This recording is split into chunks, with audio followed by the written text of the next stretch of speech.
It's Marnila, Villanueva, and today I'm gonna show you what are the different parts of the dishwasher and how to clean and how to operate it.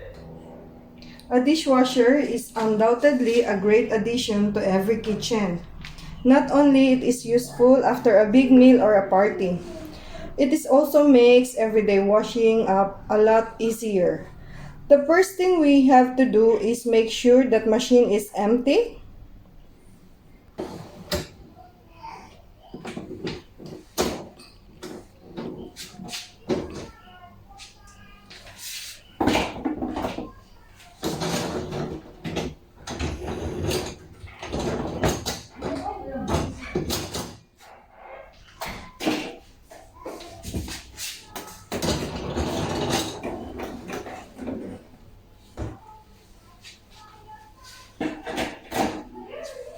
Remove any graters, utensil holders, and racks within the dishwasher.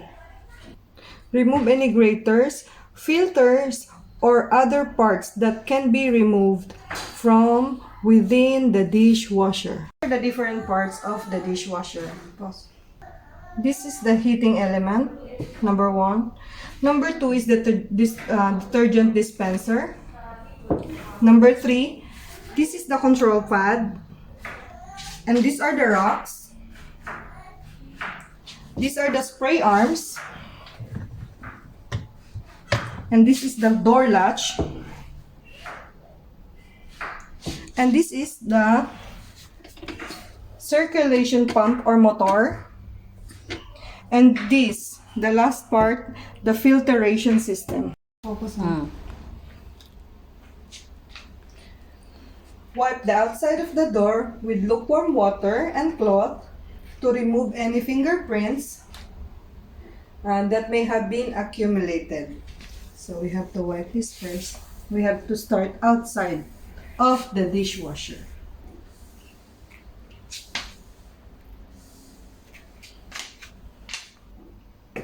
Move on to the inside of the door.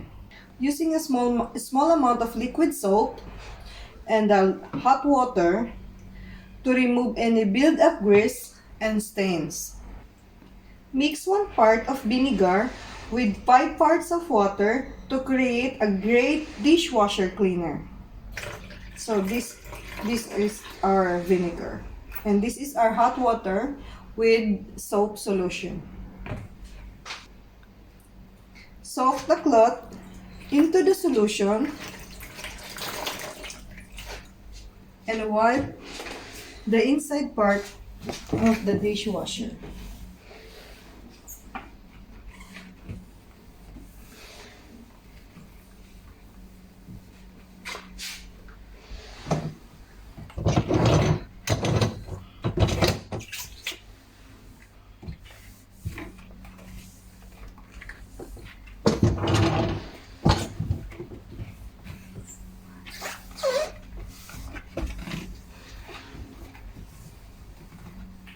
And make sure to take off this filter. And we will use a brush, a soft brush, to clean this filter. We have to make sure that there is no residue, oil and food, excess food that left inside of the filter. After cleaning the filter, we should put it back here. And it's time for us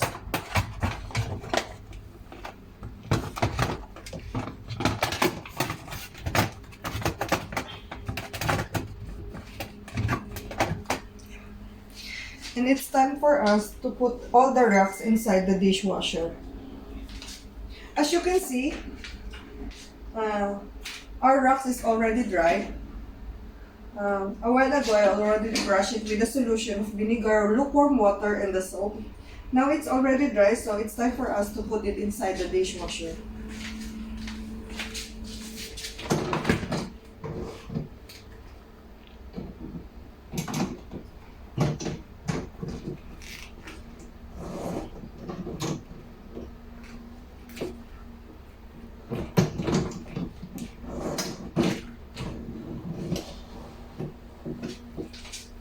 first rack.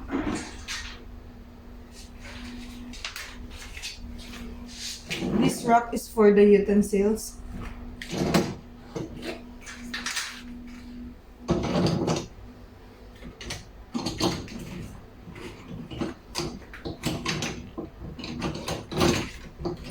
And this racks is for the bowls and the mugs or cups.